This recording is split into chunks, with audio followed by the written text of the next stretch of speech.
अगर ये मेरे पापा होते तो इतने सालों तक मुझसे दूर नहीं रहते, इतना बड़ा झूठ नहीं बोलते।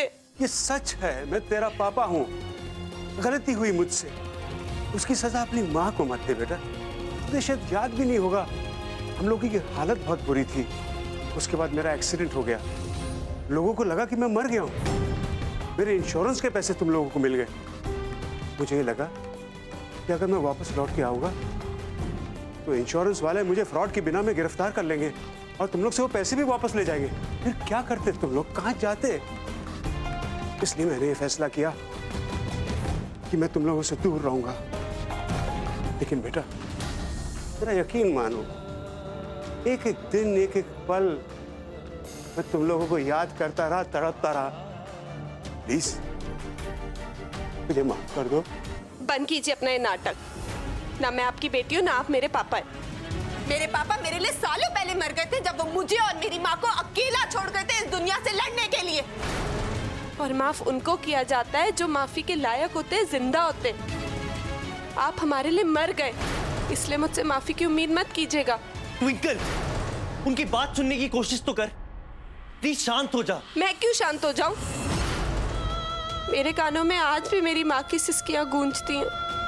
वो एक एक पल जो मेरी माँ ने अकेले बिताया है। मैंने देखे मेरी माँ के सैक्रिफाइसेस, उनका दर्द। माँ ने भले से मुझे कभी कुछ नहीं कहा, लेकिन मैंने देखा है अपनी माँ को पल पल रोते हुए, मरते हुए। क्या कुछ नहीं झेला हमने इस बुज़दिल इंसान की वजह से। और आज इतने सालों बाद ये वापस आए हैं, एनी थिंग्स कि एक माफी मांगेंगे और हम अपना सारा दर्द भूल जाएंगे। माँ, हम भूल जाएंगे कि कैसे हमने इस दुनिया से लड़ा, कैसे हमने इनके बिना अकेले सब कुछ झेला। मैं आपको कभी माफ नहीं कर सकती। मैं आपको कभी अपना पापा नहीं मान सकती, क्योंकि आप भगौड़े हैं, जो अपने खानदान को मुसीबत के वक्त में अकेला छोड़ के भाग गया। जानती है तू किससे बात कर रही है? तेरा गुस्सा, तेरी नाराजगी, तेरी शिकायतें सब एक तरफ है, और जो परवरिश मैंने तेनू दी है वो दूसरी तरफ है। अरे तू भूल कैसे गई ऐसे बात करते बड़ों से? तू माने या ना माने, ये तेरे पापा हैं और तुझे इनकी इज्जत करनी होगी, समझी तू? मुझ पे हाथ उठाया आपने माँ, मुझ पे हाथ उठाया आपने इस आदमी के लिए जिसने कभी आपके आंसुओं की कद्र नहीं की, जो हमें अकेला छोड़ के चला गया। माँ, आप अपने आंसू भूल सकते हो, आप भले से इन्हें माफ कर सकते हो, मैं इन्हें कभी माफ नहीं कर सकती। मैं इस आदमी को कभी अपना पापा नहीं मानूंगी। ट्विंकल, रुक जा पुत्र, रुक जा। ट्विंकल, मेरी बात तो सुन। ट्विंकल, ट्विंकल, तेरे पापा ने गलती की है, बहुत बड़ी गलती की है, पर तू ऐसे टूट नहीं सकती ना।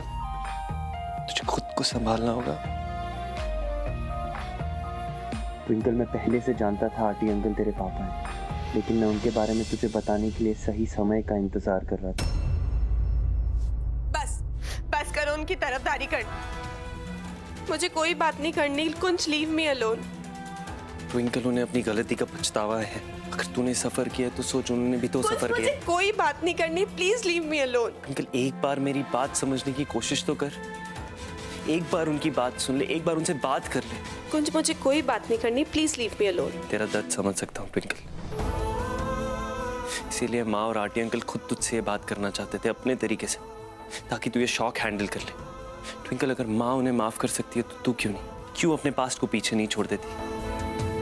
जिंदगी ने तुम्हें दोबारा एक मौका दिया है अपना परिवार फिर से बनाने का, उसे गवा मत। नहीं, नहीं दे सकती उस आदमी को मैं अपनी लाइफ में जगह। मैं अपनी माँ की तरह महान नहीं हूँ। मेरी माँ ने भले ही उन्हें माफ कर दिया, लेकिन मैं अपनी माँ का दर्द नहीं भूली। कैसे बाप है वो जो हमें अकेला छोड़ के चले गए जिंदगी से लड़ने के लिए। ये सब मेरी वजह से हुआ है। मैंने एक बार भी नहीं सोचा था कि मेरे यहाँ आने से तुम पे और ट्विंकल पे क्या बीतेगी। मुझे यहाँ आना ही नहीं चाहिए था। जा रहा हूँ मैं। मुझे माफ कर देना लीला। अरे आप ऐसे कैसे? अरे सुनिए तो, आंटी जी रुक जाइए आप। अरे लीला जी, उषा जल्दी से पानी लेकर। आरती कहाँ है? अभी कुछ देर पहले तक तो यहीं थे। आरती क्यों? और ये पुलिस यहाँ क्या कर रही है? बेबी पुलिस यहाँ पे आरती को अरेस्ट करने आई है। अब आरती ने इंश्योरेंस कंपनी के साथ इतना बड़ा फ्रॉड किया है तो उन्हें जेल तो जाना ही पड़ेगा, और हम लोग भी किसी मुजरिम का साथ तो नहीं देंगे, राइट? एक मिनट इंस्पेक्टर साहब, मुझे लगता है आपका मुजरिम एक बार फिर से अपनी जान बचा के यहाँ से भाग गया है। ये लीजिए, ये है उस होटल का नाम और उनका रूम नंबर जहाँ वो रहते हैं। आप वहीं जाके उन्हें अरेस्ट कर लीजिए। थैंक्स नेताजी। आंटी अंकल की कार? हटिए, एक्सक्यूज मी, हटिए अंकल।